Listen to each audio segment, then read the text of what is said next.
Para sahabat, apa yang menjadi statement dari Kiai Haji Ma'ruf Ghazi yang mengatakan dan meminta bukti sezaman dari putra-putra Nabi Muhammad? Ini mirip-mirip dengan statement yang pernah disampaikan oleh Ustadz Wafi yang juga meminta kitab sezaman tentang putra-putra dan cucu-cucu Nabi Muhammad SAW. Nah, sementara kiai-kiai yang mempertanyakan itu minta data, mana catatan sezaman? Baru ada 550 tahun setelahnya. Kalau memang begitu, tolong kita minta catatan juga. Rasulullah punya putra Sayyid Qasim, Rasulullah punya putra Sayyid Ibrahim, mana catatan sezamannya? Tidak ada. Rasulullah putranya Sayyid Abdullah, ibunda Nabi adalah Sayyidah Aminah, mana catatannya? Tidak ada, Pak. Loh, giliran yang lain tidak dipermasalahkan, lah kok giliran ini dipermasalahkan? Kok jadi tegang semua ini, kenapa ini, Pak? Apa wajah saya menakutkan, Pak? Cukup dengan populer katanya. Atau ya kalau nasabnya bukan nasab paling sahih sedunia, masa ini nasab yang paling sahih sedunia untuk mencari sesosok Ubaidillah sebagai anak dari Ahmad bin Isa? Masa nggak ketemu sih? Nasab paling sahih sedunia loh, bayangkan nih teman-teman ya. Nasab paling sahih sedunia, bukan nasab yang biasa-biasa saja, enggak.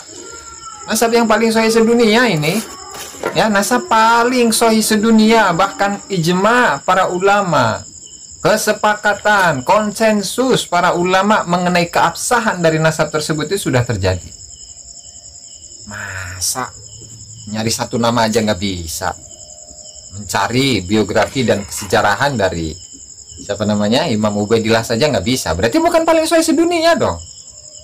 Toh ketika dikonfirmasikan sejarah-sejarah yang dituliskan oleh tokoh-tokoh Balawi dengan karya-karyanya yang lain, itu nggak terkonfirmasi loh. Contoh seperti Muhammad Sahih Mirbat, Muhammad bin Ali Khalil Qasam itu yang dikenal dengan Muhammad Sahih Mirbat, mana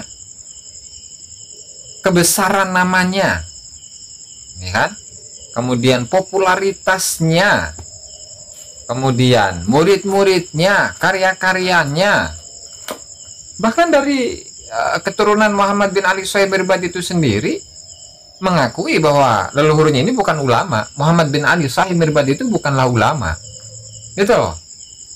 Jadi apakah cukup dengan menggunakan syuhrah dan istifadah, meskipun itu baru dimulai pada abad ke-9 Hijriah sampai sekarang, lalu itu cukup untuk membuktikan keabsahan dari nasab yang paling sahih sedunia tersebut? Itu kan nggak bisa. Dan syuhrah dan istifadah menurut para ulama nasab itu ya ada syaratnya. Syuhrah dan istifadah yang dapat diterima di kalangan para ulama nasab itu adalah syuhrah dan istifadah al-qadimah. Syuhrah qadimah, istifadatun qadimah, bukan hadithah, bukan yang baru. Dan juga yang mengisbatkan nasab Alawi itu yang bernama Said Mahdi Ar-Rajai itu mensyaratkan bahkan bahwa syuhrah dan istifadah itu harus di seluruh generasi loh, harus di seluruh generasi. Nah sementara untuk Balawi itu sendiri, kapan? Apakah syuhrah dan istifadahnya itu di seluruh generasi? Kan nggak ada. Kalau nggak ada terus gimana? Apakah itu diakui atau diterima dalam ilmu nasab itu sendiri? Itu kan sudah jelas, bahkan mayoritas kitab nasab itu menguraikan hal yang demikian, gitu loh. Makanya ya sama-sama berpegangan kepada fikih. Kemudian dalam ilmu nasab itu pun juga lebih ketat tentunya ya daripada fikih, dan syuhrah dan istifadah itu diuraikan secara detail, secara lebih detail oleh para ulama-ulama nasab dalam buku-buku mereka. Ya kenapa sih takut amat itu sama buku sezaman, sama kitab sezaman?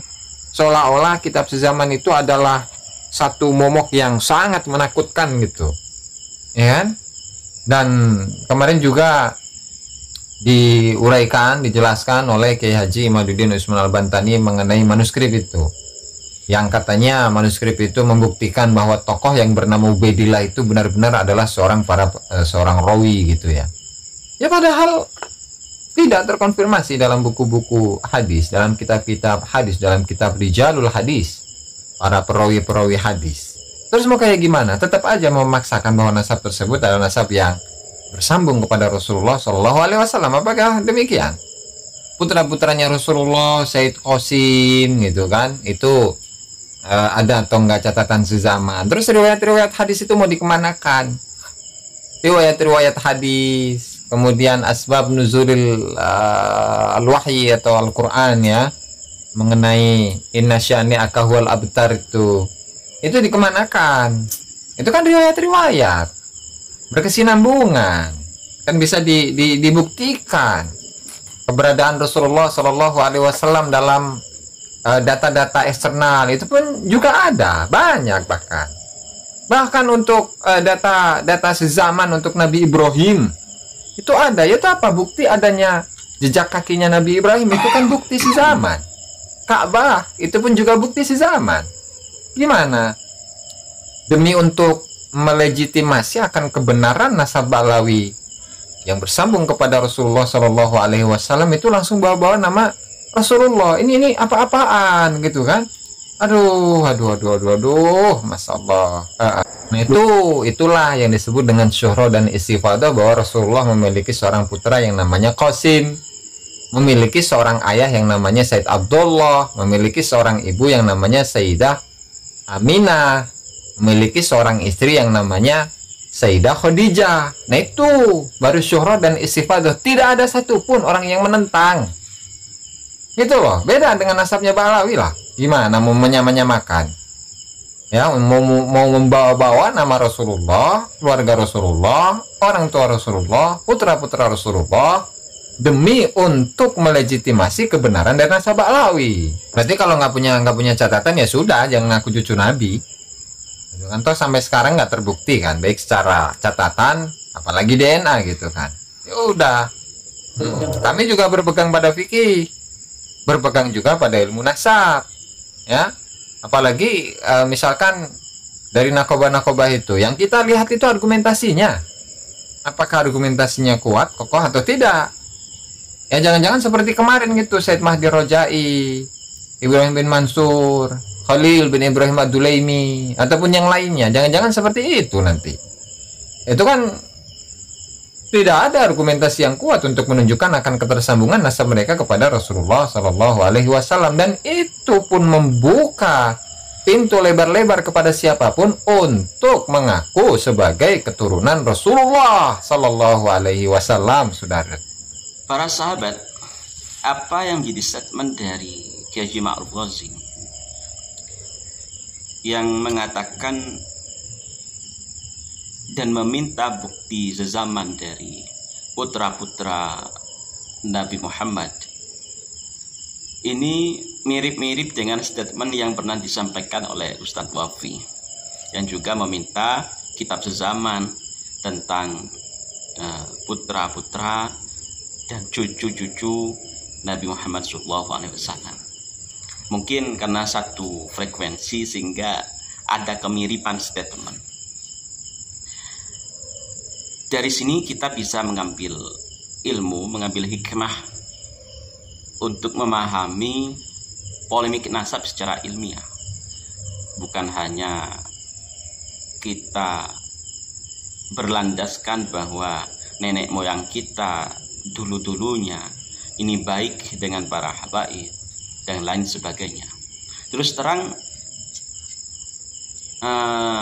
statement yang seperti itu tentu bisa dijawab dengan sangat mudah. Kita berfatwa, kita berlandaskan dengan bahwasanya leluhur kita, kiai-kiai kita, mbah-mbah kita tidak pernah ada pertentangan antara beliau dengan para habaib. Namun kita harus mencari bukti apa yang menjadi kontribusi dari para habaib yang masih ada sekarang. Bukti nyata tingkah laku dari para habaib. Bahkan bukan hanya habib-habib yang kontroversial, tapi juga habib yang menjadi junjungan, menjadi guru dari Kiai Haji Ma'ruf Wazin seperti Habib Lutfi bin Yahya. Akhir-akhir ini sudah menjadi polemik karena berurusan langsung dengan PBNU, walaupun belum ada fatwa resmi dari PBNU terkait apa yang jadi pembangkangan, apa yang jadi polemik dari Habib Lutfi bin Yahya terkait jatman dan lain sebagainya. Para sahabat, mungkin cukup itu yang perlu kami sampaikan, dan mohon maaf apabila ada kesalahan kepada beliau berdua, Gus Aziz Azuli dan Kiai Haji Ma'ruf Wazin. Mohon maaf yang sebesar-besarnya. Allahul muwaffiq ila aqwamit thoriq. Assalamualaikum warahmatullahi wabarakatuh.